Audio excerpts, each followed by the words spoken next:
இரண்டாக பிரித்திட்டார் அதிசயம்.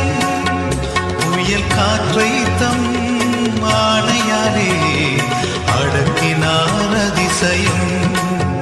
புயல் காற்றை தம் ஆணையாலே அடக்கினார் அதிசயம். அதிசயம்